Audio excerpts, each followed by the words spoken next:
Narrator, voiceover, sarcastic, energetic. Ladies and gentlemen, welcome to the absolute bottom of the barrel of evolutionary design. If you ever looked at a beaver and thought, this is cool, but what if it had a duck's face, laid eggs like a reptile, sweated milk like a damp sponge, and just for kicks, could stab you with a poison dagger that has no known cure? Well, congratulations, you have described the platypus. Most people think this thing is just a cute, goofy mascot for Australia, a little water puppy with a bill. But today, we are going to destroy that childhood innocence. Because hidden on the hind legs of the males is a weapon so sadistic, so chemically complex, that modern medicine literally throws its hands up and says, "Good luck with that, buddy." We are talking about a venom that laughs at morphine, a pain described as worse than being hit by shrapnel, a toxin that evolves specifically to hurt. Buckle up, we are diving deep into the toxicology of the world's most confused animal. This is the male platypus, and yes, it hates you. Asterisk Chapter 1, The Hoax That Wasn't. Let's go back to 1799. British scientists receive a package from Australia. They open it up and they see this pelt. It's got brown fur, 4 legs, and a beak. Dr. George Shaw at the British Museum literally took a pair of scissors to the skin, trying to find the stitches. He thought it was a prank. He thought some bored sailor had sewn a duck's face onto a beaver's body to mess with the snooty academics back in London. And honestly, who could blame him? It looks like a chimera drawn by a toddler. But it wasn't a hoax, it was a monotreme. The platypus is one of the few survivors of a split in the mammal lineage that happened about 166 million years ago. While the rest of us were evolving placentas and live births, the platypus ancestor looked at the reptile playbook and said, "Nah, I like the eggs, let's keep the eggs, but I also want fur, and warm blood, and let's glow in the dark." Yeah, did I mention that? Under UV light, their fur glows biofluorescent green. Why? We don't know. Maybe so they can rave underwater. Science is still out on that one. Asterisk Chapter 2, The Equipment of Biological Disaster. Before we get to the poison, we have to appreciate the vessel it comes in. This animal is a sensory nightmare. First, the bill. It's not hard like a bird's beak. It's leathery, soft, and sensitive. It's packed with 40,000 electroreceptors. When a platypus dives, it closes its eyes, its ears, and its nose. It is completely sensory deprived. It hunts purely by sensing the faint electrical signals given off by the muscle contractions of shrimp and worms. It is literally scanning for life signs like the predator. And when it eats, it has no teeth, none. It scoops up gravel from the riverbed and mashes the food against hard plates in its mouth. And when it digests, it has no stomach. I'm not joking. The esophagus connects directly to the intestines. Evolution just forgot to install the acid tank. And for the ladies, they don't have nipples.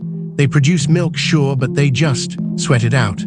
The milk oozes out of pores on their abdomen and pools in skin folds, and the Barbies, called puggles, which is the only cute thing about this story, just lap it up off the mom's sweaty belly fur. Delicious. Asterisk Chapter 3, The Venom System. Visual 3D model of the male platypus leg, zooming in on the spur. High contrast, menacing lighting. Okay, enough about the sweaty milk. Let's talk about why you're clicking this video. The spurs. Unlike almost every other venomous creature on Earth, snakes, spiders, scorpions, the platypus doesn't use its venom to kill prey. It doesn't need poison to eat a shrimp. This weapon is purely for violence. Located on the hind ankles of the male platypus is a hollow, horn-like spur about 15 millimeters long. It looks like a dog's canine tooth, but on a foot. This spur is connected to a kidney-shaped gland in the thigh called the crural gland. Most of the year, this gland is dormant, but come winter and spring, breeding season, the male platypus undergoes a transformation. His testicles swell up, his aggression spikes, and his venom glands start pumping out a toxic cocktail. Why? To fight other males. This is a weapon of sexual dominance.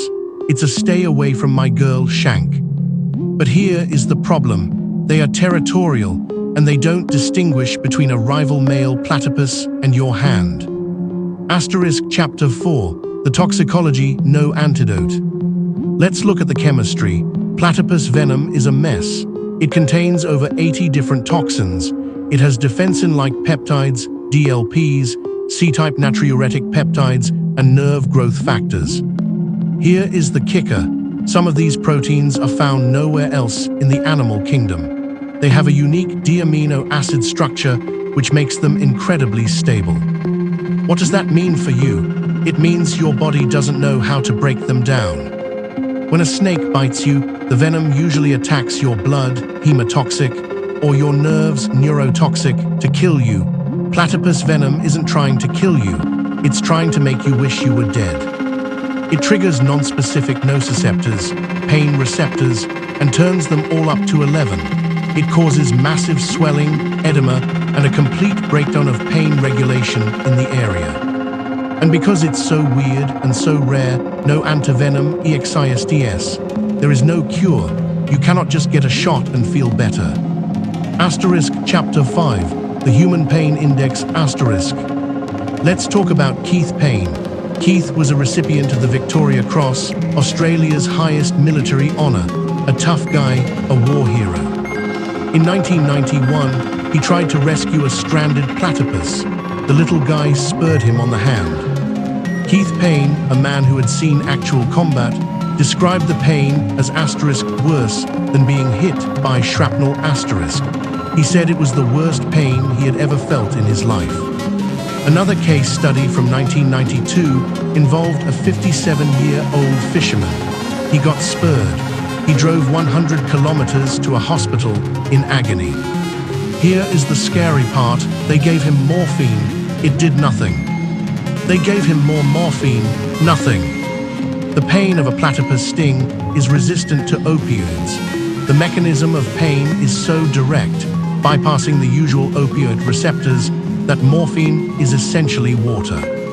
The only thing that worked for the fisherman was a total nerve block, literally numbing the entire nerve trunk at the shoulder. And even then, the relief is temporary. The acute pain lasts for days, but the asterisk after effects, the victims often develop hyperalgesia. This means the spurred area becomes hypersensitive to everything. A light breeze, a touch of cold water, or just moving your hand can trigger excruciating agony. For MONTHS. Imagine shaking hands with someone and falling to your knees screaming because 3 months ago you tried to pet a duck beaver. Asterisk Chapter 6. Evolutionary chaos. So why does nature do this? Scientists believe the venom system in platypuses is actually an ancient trait. Millions of years ago, many early mammals might have had spurs. The platypus is just the only one stubborn enough to keep them. It's a remnant of a time when mammals were fighting dirty to survive the age of dinosaurs. Interestingly, the genes that create this venom are an example of convergent evolution. The platypus evolved these toxins independently from snakes, yet they arrived at a similar weaponized protein structure. It's like the universe has a specific recipe for liquid pain, and it gave it to the king cobra, the black widow, and Perry. Respect the freak. So what have we learned today? We learned that the platypus is a biological Frankenstein. It glows, it lays eggs, it sweats milk, and it packs a concealed carry weapon on its ankles.